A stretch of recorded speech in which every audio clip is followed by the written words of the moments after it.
Best varicose wines చికిత్సనే పొందండి. నొప్పి లేని చికిత్స కోసం సంప్రదించండి ఎవిస్ హాస్పిటల్. నమస్తే రమ్మగారు. నమస్తే జయ. రమ్మగారు, మనము గతంలో ఒక వీడియో చేశామండి దీపారాధనకి సంబంధించి. ఏ నూనెతో ఎన్ని ఒత్తులు వేయాలి, ఏ సమయం, ఇలా రకరకాల ప్రశ్నలన్నిటికీ మనము వీడియో రూపంగా చెప్పాం. మళ్ళీ కొన్ని ప్రశ్నలు వచ్చాయండి దీపారాధనకి సంబంధించే. దీపారాధన చేసేటప్పుడు చెయ్యకూడని పనులేంటి ఇంకా ఉన్నాయి. ముందు దీంతో స్టార్ట్ చేద్దాము, మధ్యలో నేను మళ్ళీ మిమ్మల్ని అడుగుతాను. చేయకూడని పనులు పండ్లు ఎవరితోటైనా మాట్లాడుతూ చేయకూడదు, శ్రద్ధగా చేయాలి. ఏదైనా శ్లోకమో స్తోత్రమో భగవన్నామ సంకీర్తనం, దేవుడి పాటలు వింటూ చేయొచ్చు. ఒకవేళ మనకు ఆ శ్లోకాలు రావనుకో, మనం ఏదో కౌసల్య సుప్రజారామో ఏదో పెట్టుకుంటాం పక్కన. ఇప్పుడు అవకాశాలు ఉన్నాయి కదా, అది వింటూ దీపం పెట్టుకోవచ్చు. ఒకవేళ నీకు శ్లోకాలు అవి రాకపోతే కనుక ఎవరితోటైనా మాట్లాడుతూ కానీ ఫోన్లో మాట్లాడుతూ కానీ దీపారాధన చేయకూడదు. దీపం ఆరాధన ఎంతసేపు చేస్తాం? దీపారాధన అరగంట పట్టదు కదా, అర నిమిషం వ్యవహారం అంతే. ఏం చేస్తాం? దేవతారాధన ఎక్కడ చేసుకుంటామో ఆ ప్రాంతాన్ని శుభ్రం చేయటం ప్రతిరోజు చేసుకోవాలి. ఒకవేళ దేవుడిది ఏదైనా మందిరం లాంటిది ఉంటే మందిరాన్ని కొంచెం నిన్నటి పువ్వులు తీసేయటం, నిర్మాల్యం తీసేయటము, తర్వాత యువతల వైపు ఒకసారి కొంచెం తుడుచుకోవటము. పటాలన్నీ ప్రతిరోజు తుడవటము అందరికీ సాధ్యం కాకపోవచ్చు. ఏవో 2 పటాలు ఉంటే తుడుచుకుంటారు. 6 డజన్ పటాలు ఉండి విగ్రహాలు అవి ఇవి ఉన్న వాళ్ళు ఏం చేస్తారు? అందుకని పైన బయట భాగం తుడుచుకోవటం, మందిరానికి ముందు భాగం కాస్త నీళ్ళు చల్లి తడిబట్టి పెట్టి తుడిచేసుకుని ముగ్గేసుకోవడం, కడుక్కుని వేసుకుని పాతకాలంలో చేసేవాళ్ళు. ఇప్పుడు అవకాశాలు కొంచెం వీళ్ళలో తక్కువ ఉన్నాయి కదా, ఇది చేయటం. ఈ సమ్మార్జన అంటే ఈ శుభ్రం చేసేటప్పుడు మీరు ఏదైనా స్తోత్రాలు అవి మొదలుపెట్టి చదువుకోవచ్చు. ఇదంతా భగవదారాధనలోకే వస్తుంది. ఇల్లు ఉడవటం కాదు, దేవతా మందిరం శుభ్రం చేయటము, మందిరం ముందు ముగ్గేసుకోవటము దేవతార్చన కిందకే వస్తుంది. అర్చనకి సమ్మార్జన, తుడుపు అనమాట. అది ఏదైనా చదువుకోవచ్చు. ఈ ముగ్గు వేసుకుంటామా, చేతులు కడుక్కుని అప్పుడు ఓ దీపారాధన కుందు, ఓ పళ్ళెం, దాంట్లో దీపారాధన కుందుని పెట్టడం, 2 బత్తులు నలిపి సరిపడా మనకు కావాల్సిన సైజుకి చేసుకోవటం. దీంట్లో కుందులో నూనె కానీ కొబ్బరి నూనె, నువ్వుల నూనె, తర్వాత ఏమో మన నెయ్యో, మన అలవాటుని బట్టి మన అవకాశాన్ని బట్టి వేయటం, ఈ ఒత్తులు అందులో వేసుకోవటం. ఈ సమయం అంతా కూడా మీరు దీని మీద మాత్రం దృష్టి పెట్టుకోండి. చేయవలసిన విధి ఏంటంటే శ్రద్ధ. కాసేపు వేరే వ్యవహారాన్ని రానివ్వబోకండి, ఆలోచించొద్దు, మాట్లాడుతూ చేయబోకండి. చేస్తే భగవన్నామ సంకీర్తనే. ఒకవేళ మనకు శ్లోకాలు శాస్త్రాలు ఏమీ రావు, శ్రీరామ అనుకోవటం వస్తుంది కదా, శ్రీరామ శ్రీరామ శ్రీరామ అనుకుంటూ ఓకే నారాయణ కృష్ణ తండ్రి పరంధామాన్ని భగవంతుణ్ణి తలుచుకోవటం. నేను కూర్చున్నప్పుడల్లా అంటాను, నువ్వు అంతమందిని పిలుస్తారా అంటావు. అంతమంది నేను అవన్నీ చెప్పుకుంటూనే చేస్తా. పడుకోగానే కూడా నాకు అదే అలవాటు. ఇక వేరే దానికి తావు లేదు. మనం నోటితోటి ఒక శబ్దం బయటకు వస్తుంటే బుర్ర ఇంకోటి ఆలోచించదు. ప్రధానమైంది అది. ఇప్పుడు వీటిని మనం నోట్లో అనుకుంటూ ఉంటే కొన్ని అంటాం, కొన్ని అనకపోతాం. అవునండి. పైకి అంటున్నాం అనుకో, దానికి ఏంటంటే అట్మాస్ఫియర్ బాగుంటుంది, మనకే అట్మాస్ఫియర్ బాగుంటుంది. ఇవన్నీ చేయలేము అనుకుంటే చక్కగా ఏ ఫోనో ఏ టేప్ రికార్డరో మనకి సిస్టమ్ ఉంటే అదో ఆన్ చేసుకుని అందులోంచి గోవిందనామాలు కేశవనామాలు ఏవో వినపడుతుంటాయి, అవి ఆన్ చేసుకుని ఈ పని చేసుకోండి. శ్రద్ధ చాలా ముఖ్యం. నువ్వు ఎన్ని దీపాలు పెట్టావు, ఎంత నెయ్యి పూసావు, ఏ నెయ్యి కొన్నావు, అవి ఏమీ కాదు, నువ్వు ఎంత శ్రద్ధగా చేసావు అనేది అత్యంత ముఖ్యమైన విషయం. వస్త్రధారణ ఎలా ఉండాలి రమ్మగారు? ఈ వస్త్రాలు ఎప్పుడు కూడా ఉతికిన బట్టలు పెట్టుకోండి. ఒక డ్రెస్సో ఒక చీరో దానికోసం ఉంచుకోండి.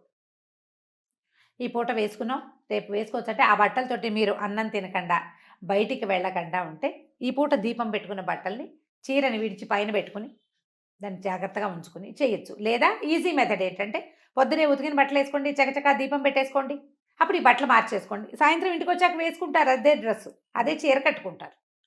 ఇలా ప్లాన్ చేసి కానీ ప్రత్యేకించి ఒకటి ఏదైనా ఉంచేసుకుంటే బెటర్ ఏమో కదా. ఉంచుకోగలిగిన అది అక్కడే అదే దేవుడి గది దగ్గర ఎక్కడో పైన మళ్ళీ ముట్టుకోకుండా, మళ్ళీ అల్మార్లో అన్ని బట్టల్లో కలిపేసేసుకోకుండా ఇట్లా ఉంచుకుంటే బాగుంటుంది. పాతకాలపు మడి పద్ధతి, ఆర్థడాక్స్ విధానం అనమాట. అదే ఇప్పుడు మేము దసరాలకు పట్టుకు మామూలు రోజుల్లో మడి గిడి నాకు కూడా ఏముండదు, మీలాగానే చేస్తాను నేను. దసరా 10 రోజులు, శరన్నవరాత్రి వసంత నవరాత్రులు 10 రోజులు, ఏదైనా ఒక నియమం పెట్టుకుంటే వరలక్ష్మి వ్రతం శ్రావణ మాసంలో నా మడిచీర ప్రత్యేకంగా ఉంటుంది. నేను ఆ మడిచీరే కట్టుకుంటాను. దాంతో మంచినీళ్ళు కూడా తాగను. పూజ అయిపోయాక మళ్ళీ చీర విప్పి పైన పెట్టుకుంటాను, మామూలు వేరే బట్టలు కట్టుకుంటా, మళ్ళీ రేపొద్దున దేవుడి గందరిలోకి అడుగు పెట్టేటప్పుడే ఆ మడి బట్ట కట్టుకుంటాం. అదొక పాత పద్ధతి. అదేలేండి. దానికి అవన్నీ విధానాలు, అలవాటు ఉండాలి, అవకాశాలు ఎవరి ఉండాలి. ఇంటి పరిస్థితులు బట్టి వాళ్ళు. వారి మీరు అంత పద్ధతిగా చేయలేకపోయినా కూడా ఏ రోజుకు ఆ రోజు ఫ్రెష్ ఉతికిన బట్టలు మాత్రం వస్త్రధారణ అది పెట్టుకోండి. అండ్ ప్రాపర్గా అరకొర బట్టలతోటి దేవతార్చనకి కూర్చోకూడదు, తడి బట్టలతోటి కూర్చోకూడదు. తడి బట్టతోటి దీపారాధన అవి చేయకూడదు. మంచిది కాదు, అది అశుభం అంటారు. అవును. తడి తువ్వాలతో మగవాళ్ళు ఏం చేస్తారంటే, మగవాళ్ళ సంగతి చెప్పాలి. చాలా మంది తువ్వాలు కట్టుకొచ్చి స్నానం చేసి టవల్ కట్టుకొస్తారా, దేవుడి దగ్గర నిలబడి దండం పెట్టుకుని దీపారాధన. చాలా తప్పు, చేయకూడదు అట్లా. తడి బట్టలతో చేసే దీపారాధన ఎవరైనా మరణించినప్పుడు అశౌచంలో చేసే, అది మాత్రం చేయబోకండి. ఫ్రెష్ లుంగియో ఏదైనా కట్టుకుని ఉపరి వస్త్రం ఒకటి వేసుకుని పైన అప్పుడు దీపం పెట్టించండి. మగవాళ్ళకి గనక ఇంట్లో దీపాలు పెట్టే అలవాటు ఉన్న వాళ్ళకి, దేవతార్చన చేసుకునే అలవాటు ఉన్న పెద్దవాళ్ళకి మనం చెప్పేది ఏం లేదమ్మా. అవునండి. అలా కాకుండా ఇది కేవలం ఒట్టిగా దీపారాధన చేసుకుని ఓం అని దేవుడికి దండం పెట్టుకునే వాళ్ళకి మాత్రమే ఇవి. ఆల్రెడీ మనకి ఇళ్లలో పద్ధతులుండి, మనకు అలవాటు ఉండి, మనం అదే వ్యవహారాలలో సంవత్సరాలు పండిపోయిన వాళ్ళకి మనం చెప్పేదే లేదు. ఇది లేటెస్ట్ పిల్లలకి. ఓకే. ఇంతకుముందు జీవితాల్లో ఈ వ్యవహారం లేదు, దీపం పెట్టుకుంటే బాగుంటుందని మనసుకు తోచి పెట్టుకునే వాళ్ళకి, ఇళ్లల్లో అలవాట్లు లేని వాళ్ళకి మాత్రమే సీరియస్లీ. వీళ్ళకి ఇంకా కాంప్లికేటెడ్ చేసి అలా చేయాలి కదా, ఇలా చేయాలి కదా అంటే, అసలు దీపారాధన చేయటమే ఒక పెద్ద విషయం. ఇది కాంప్లికేషన్స్ ఎందుకు పెట్టుకోవాలి అందులో? అంతే, ఈజీగా చేసుకుంటే సరిపోతుంది. ఇలా శ్రద్ధ పెట్టి చేసుకుంటే సరిపోతుంది. మరి తలస్నానం చేస్తాం కదా రమ్మగారు, ఎట్లా? తడి జుట్టు ఆరాలా లేకపోతే ఎట్లా? అది ఎట్లా? తలస్నానం చేస్తే తలకి పిడ పెట్టుకుంటారు చాలా మంది, టవల్ చుట్టేసుకుంటాం. నెత్తి మీద టవల్ తోటి దీపం పెట్టకూడదు. తడి జుట్టుతో నీళ్లు కారిపోతూ ఉండకూడదు. జుట్టు ఆర్పేసుకోండి సగపడైన. ఆరిన జుట్టుని కొంచెం సంస్కరించి ముడి వేసుకుని దీపం పెట్టాలి. జుట్టు విరబోసుకుని దీపారాధన చేయకూడదు. జుట్టులో నుంచి నీళ్లు కారుతూ తడి తలతోటి దీపారాధన అశుభం, అది మంచిది కాదు. అది మరణానంతర వ్యవహారాలు అవి. మనం రోజువారీ దేవుడికి చేసుకునేటప్పుడు మీరు ఇలాంటిది చేయాలంటే అమ్మ సమయం పెట్టుకోవాలి. ఆగ మేఘాల మీద నీళ్లు పోసుకుని అలాగే నీళ్ళు ఓడుకుంటూ వచ్చి ఎలాగోలాగా దీపం పెట్టి అట్లా చెయ్యొద్దు. మీకు భగవంతుడి పట్ల శ్రద్ధ, ఈ పని పట్ల ఆసక్తి ఉంటే టైం మేనేజ్మెంట్ ప్రాక్టీస్ చేయండి. 10 నిమిషాలు తల గబగబా పెట్టుకుని తుడిచేసుకోవాలి తలని. ఇప్పుడు నేను ఎప్పుడు ఇలాగే కనపడతానా జయ? ఇలాగే ఉంటా కదా. నేను జుట్టు పైకి పెట్టకుండా దీపం పెట్టుకోను, నా జుట్టు మడత పెట్టి ఉంటుంది. అందుకనే కొసలు నిలకలు తిరిగిపోయి ఉంటాయి. ఎప్పుడు అంటావా నువ్వు? ఎందుకు అంటే, నేను స్నానం చేస్తే తల పైకి మడుచుకుని, నాకు కొసలు కిందకుండి దీపం పెట్టే పద్ధతి లేదు మా ఇళ్లలో. పైకి పెట్టాల్సిందే. పూజ చేసుకున్నా, ఏ పూజ చేసుకున్నా ప్రతిసారి నేను అదే చేస్తా. ప్రతిరోజు నిత్యం జుట్టు పైకే ఉంటుంది, పైకి పెట్టకుండా చేయరు. కొసలు మడవటం అనేది ఒక విధానం. కొసలు విడిచి దీపారాధన పూజా విధానము చేయదు. ఇలా మామూలు ఆలయాల్లో కూడా వెళ్ళకూడదు అంటారు. ఆలయాల్లో కూడా 99% వెళ్ళకుండానే ఉంటాను జయ. పర్వదినాల్లో వెళ్ళే ఆలయాలకైతే అలాగే చేస్తా. ఇప్పుడు దానికి సాధ్య పడలేదు అనుకో, జుట్టుకి అవకాశం లేదు, కుదరలేదు. ఇంకోటి ఏంటంటే, ఇటీవల కాలంలో పెద్ద అయ్యాక బాగా వస్తుంది ఆ సమస్య, తలనొప్పి. ఆ క్లిప్ పెట్టుకుంటే పైకి పెట్టి ముడేసుకుంటే తలకాయ నొప్పి వచ్చేస్తుంది. అవునండి, అమ్మ కూడా అదే మాట అంటారు. అదేమిటో అలా ముడి పెడితే తలనొప్పి వచ్చేస్తుంది అన్నమాట. దేవాలయం సంగతి పక్కకు పెడితే, మనం పెద్దగా అంతరాలయాల ప్రవేశాలు అవి చేయట్లా, బయట నుంచి దండం పెట్టుకుంటాం. మనం చేసే పూజా విధానం అప్పుడు ఇదొక పద్ధతి అలవర్చుకోండి. మీ ఆసక్తులు, జుట్టు విరబోసుకోవద్దు, తడి జుట్టుతోటి ఉండద్దు. క్లిప్ పెట్టుకుని హెయిర్ అంతా కిందకి ఫాల్ అవుతూ మధ్య మధ్యలో చెయ్యి ఇట్లా వెనక్కి వెళ్ళిపోతూ ఉంటుంది. మనం దేవాలయాలకు వెళ్తామా, ఇవాళ రేపు అందరూ పెద్దవాళ్ళు 50 ఏళ్ల వాళ్ళ దగ్గర నుంచి చిట్టి పిల్లల వరకు జుట్లు ఇట్లా విరబోసుకుని వెళ్తారు దేవాలయాలు. వాళ్ళు ఎవరో వెళ్తారు కదండి వేరే స్టేట్లో అని అడుగుతారు. వాళ్ళ కర్మానుభవం వాళ్ళది, మంది కాదు. మనం వదిలేసేయాలి. మన విధి ఏంటంటే, ఈ తల ముట్టుకున్న చేతితో తీర్థం తీసుకోకూడదు. మన జుట్టు గనక రాలి దేవాలయంలో పడితే ఎంత పాపమో. అది ఒక శక్తి క్షేత్రం కదా. విసర్జించవలసిన వస్తువులు ఏమిటి? గోళ్ళు, జుట్టు. అవి పూజనీయ స్థలాల్లో పడితే ఎట్లా? మన దేవుడి గదిలో రాలిపోతాయి కదా. అందుకే జుట్టు కొసలు ముడుచుకోవాలి. అది ప్రధానమైన విషయం. ఈ తల సవరించుకుంటూ దేవుడికి దండం పెట్టడము, దేవత పాదాలు ముట్టుకోవటం లాంటివి చేయబోకండి. తలకు చక్కగా టైట్గా క్లిప్ పెట్టుకోండి. 2 అల్లికలు అల్లి ఒక మూడేసుకోండి. సంస్కృత కేశాలు, అసంస్కృత కేశపాసాలతో పూజ చేయకూడదు. అంటే తలకాయ దూకోకుండా చిందరవందరగా, తడి పొడిగా, అట్లా ఉండకూడదు. ఉమ్. కాస్త ఒకసారి పైపైన కొంచెం అట్లా దువ్వి కొద్దిగా చిన్న క్లిప్ పెట్టుకోవటమో లేదా కాస్త 2 అల్లికలు కాస్త మడిచి పెట్టుకోవటమో చేసి దీపం పెట్టుకోండి. తర్వాత తీసేద్దాం, ఏముంది, అది ఎంతసేపు పడుతుంది.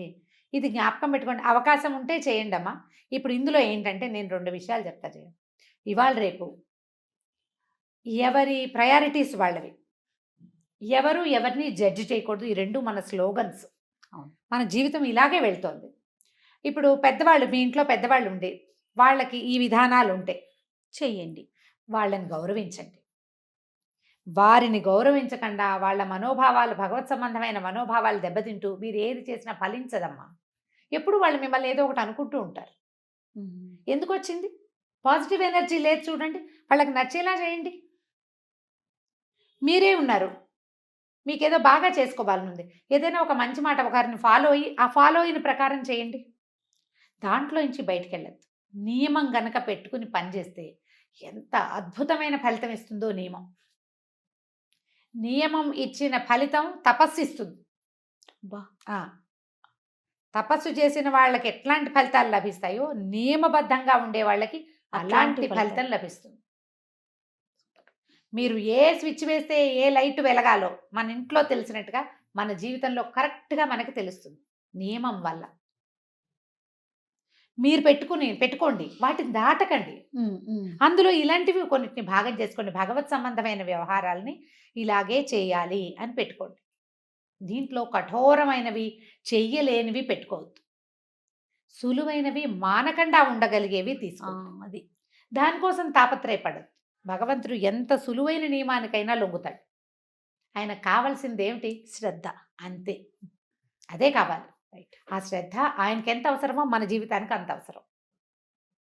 ఇళ్లలో పెద్దవాళ్ళు ఉంటే ఖచ్చితంగా వారిని ఇప్పుడు గౌరవించండి. ఈ వ్యవహారంలోనే మళ్ళీ ఇంకొకసారి చెప్తున్నాను, దేవాలయాలకి పిల్లలకి జుట్లు విరబోసి తీసుకెళ్ళద్దు. దేవాలయాలు మన సౌందర్య ప్రదర్శన క్షేత్రాలు కాదు. ఇంతంత బారుడు జుట్లు ఉన్న వాళ్ళు కూడా జుట్టు విరబోసుకుని గుడికి వెళ్తారు.